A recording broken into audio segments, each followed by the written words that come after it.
안녕하십니까, 김상윤 전사입니다. 오늘부터는 이제 조지 린드백의 후기 자유주의 신학을 한번 살펴보려고 합니다. 방금 이야기했던 것처럼 린드백은 후기 자유주의 신학이라는 신학의 조류에 있는 사람이고 반실제론자, 또 정황론자로 쉽게 평가되는 사람입니다. 오늘은 조지 린드백의 문화 언어적 신학이 왜 중요한지를 짧게 소개하려고 합니다. 린드백은 교리의 본성이라는 획기적인 책을 썼는데요. 몇 년 전 번역도 됐습니다. 여기서 린드백은 신학을 세 가지로 나눕니다. 오늘은 간단하게 소개하고 다음 시간에 좀 더 구체적으로 소개하려고 합니다. 첫째는 인지명제적 모델이고, 둘째는 경험표현적 모델이고, 셋째는 문화 언어적 모델입니다. 첫째부터 살펴보면은 인지명제적 모델은 뭐냐면 기독교 교리를 사실을 담고 있는 진술들, 즉 참과 거짓을 판별할 수 있는 객관적인 명제로 보는 관점입니다. 예를 들면 하나님은 전능하시다, 예수는 부활하셨다, 이런 말은요, 단순한 상징이나 감정 표현이 아니라 실제로 존재하는 하나님과의 상응관계, 즉 존재론적 진리 혹은 실제론적 진리를 담고 있다는 입장입니다. 대표적으로 칼 헨리와 같은 사람이 있겠습니다. 이 모델은 중세 스콜라 신학이나 개신교 정통주의, 보수적 복음주의 신학에서 주류를 이뤄왔습니다. 이 모델은 신앙의 진술을 확고하고 불변하는 진리로 간주하기 때문에 교리의 권위와 변증의 근거를 확실히 제공한다는 이점이 있습니다. 특히 신자들에게도 분명한 정체성과 확신을 주는데 유익합니다. 자, 두 번째, 린드백이 이야기한 두 번째 신학 유형은 경험 표현적 유형입니다. 이 접근은 종교를 인간의 보편적이고 깊은 체험의 표현으로 이해합니다.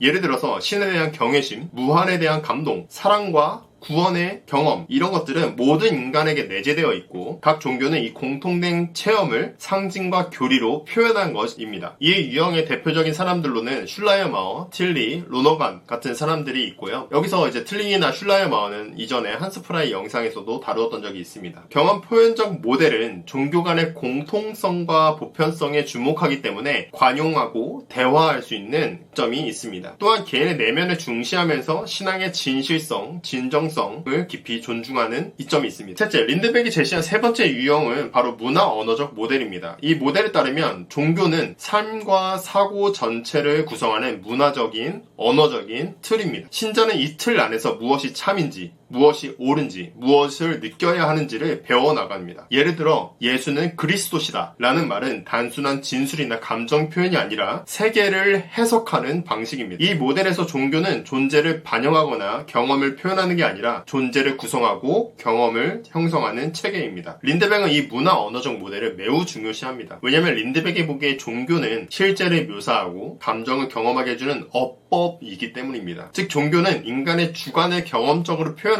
경험 표현적인 모델과 같은 것이 아니라 주관을 형성하는 문화, 언어입니다. 예를 들어 늑대 소년처럼 언어를 배우지 못하면 인간다운 사고를 할 수 없는 것처럼 기독교인이 되기 위해서는 복음이나 성경이라는 이 언어, 기독교 안에 있는 이 문화와 언어를 배워야 한다는 것입니다. 우리가 성경 이야기를 반복적으로 읽고 들을 때 성경은 세상을 해석하는 렌즈가 되고 결국 텍스트가 세계를 흡수하게 됩니다. 이걸 린드백은 인트라텍스추얼리티, 즉 텍스트 내재성 이라고 부릅니다. 중요한 것은 무엇이냐면 세상의 기준으로 성경을 해석하는 것이 아니라 성경이라는 세계 안에서 세상을 다시 해석하는 것입니다. 이 방식은 보편적인 변증의 방식이 아니라 기독교 내부의 언어 습득과 실천을 통해서 진리를 살아내는 것이라고 말합니다. 마치 우리의 삶이 누군가에게 보내는 그리스도의 편지와 같다는 것입니다. 그런데 린드백에 대한 비판도 존재합니다. 문화 언어적 신학 모델은 프라이가 유형 5의 필립스를 비판했던 것처럼 자기 안에서만 참인 폐쇄적인 체계가 되지 않냐는 겁니다. 대화가 불가능해 보이거든요. 근데 린드백은 여기서 말합니다. 종교 간의 대화는 서로를 번역하는 것이 아니라 서로 간의 언어를 배워가는 훈련의 과정이라고 말합니다. 결국 중요한 건 서로 다른 종교들이 자신의 언어에 충실하면서도 상대의 언어를 배우려는 태도, 즉 충실한 배타성이 요구된다는 것입니다. 근데 이제 제 생각에는 그게 진짜 대화인가 싶어요. 그래서 대화가 가능하자는 질문에 대한 좋은 대답이 되는가 의문입니다. 자, 어쨌든 마무리하자면 린드백은 신학이 더 이상 무엇이 참인가를 논하기보다 우리가 어떻게 말하고 살아야 하는가를 묻는 것이라고 말합니다. 다음 영상에서는 린드백의 세 유형에 대해서 구체적으로 살펴볼 것이고요. 그 이후에는 린드백이 가지고 있는 진리론